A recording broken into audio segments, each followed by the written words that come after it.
पृथ्वी पर किस जगह पर हुआ था समुद्र मंथन? आइए जानते हैं इस वीडियो में। नमस्ते दोस्तों, स्वागत है आपका हमारे चैनल में। दोस्तों, अगर मोटे तौर पे देखा जाए तो शायद यह अरब सागर में कहीं हुआ होगा, लेकिन ऐसा नहीं है। किसी भी घटना के सही स्थान का पता करने हेतु उस समय की भौगोलिक स्थिति का पता होना भी जरूरी है।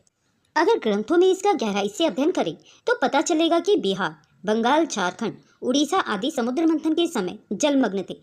उत्तर प्रदेश के पूर्वी हिस्से भी उस समय थे नहीं। समुद्र मंथन का समय भागीरथी के प्रादुर्भाव से भी बहुत पहले का है। उस समय हिमालय से निकलने वाली नदियाँ बहुत थोड़ी ही भूमि का निर्माण कर पाई थी। नदियाँ ही भूमि का निर्माण करती हैं। इस राष्ट्र के पिता पर्वत हैं तो माताएं नदियाँ। अभी भी सबसे प्रसिद्ध डेल्टा सुंदरवन इसी निर्माण का प्रमाण है। दोस्तों, पौराणिक कथा के अनुसार जब समुद्र मंथन की बात उठी तो मंदार पर्वत की मथानी तो बना ली गई। कूर्मावतार ने आधार भी दे दिया, लेकिन मथानी की रस्सी कहाँ से लाएं? तब उस समय सर्वसम्मति बनी कि हिमालय की कंदराओं में आराम कर रहे नागराज वासुकी से ही यह काम करवाया जा सकता है। उनसे बड़ी रस्सी जैसी कोई वस्तु तीनों लोकों में और 14 भुवनों में नहीं थी। अब यह समस्या थी कि उन्हें लाए कौन। वासुकी इतने बड़े थे कि रेंगते तो टकराने लगते थे, इसलिए अधिकतर समय वह आराम ही करते रहते थे। तब कैलाशपति भोलेनाथ उठे और वासुकी को अपनी कलाई में लपेटकर चल दिए। नागराज वासुकी को वहां पहुंचाकर भोलेनाथ एक स्थान पर बैठ गए। जब मंथन प्रारंभ हुआ तो नागराज को पीड़ा होने लगी। इधर से देवता खींचते तो उधर से असुर खींचते और बीच में मंदराचल नागराज वासुकी को चुभने लगा। शुद्ध होकर नागराज ने फुंकारना शुरू कर दिया। अब सोचिए कि नाग को एक पर्वत के चारों ओर लपेट दिया गया, वह कितना बड़ा होगा। नागराज के फुंकारते ही समस्त सृष्टि में जहर फैलने लगा। हाहाकार मच गया। एक तरफ तो देवता और असुर भाग खड़े हुए और दूसरी तरफ नागराज निढाल होकर फुंकारते रह गए। अब करे तो करे क्या? देवताओं की सभा बिठाई गई। प्रश्न उठा कि इस हलाहल को कौन पिएगा। भगवान विष्णु ने भोले बाबा के चरण धर लिए कि बाबा, आप ही पी सकते हैं। जो भोले होते हैं उनके हिस्से ही जहर आता है।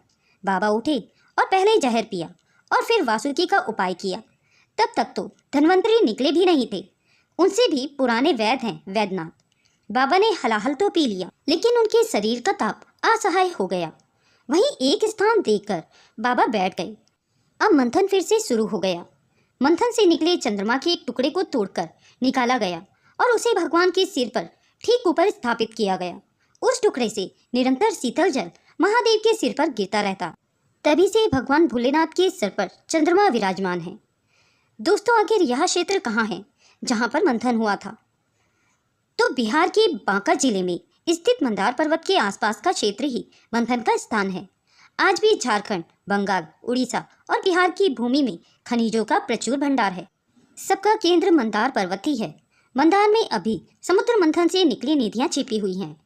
भोलेनाथ नागराज को पहुंचाने के बाद जिस स्थान पर बैठे थे, आज वह स्थान है वासुकीनाथ।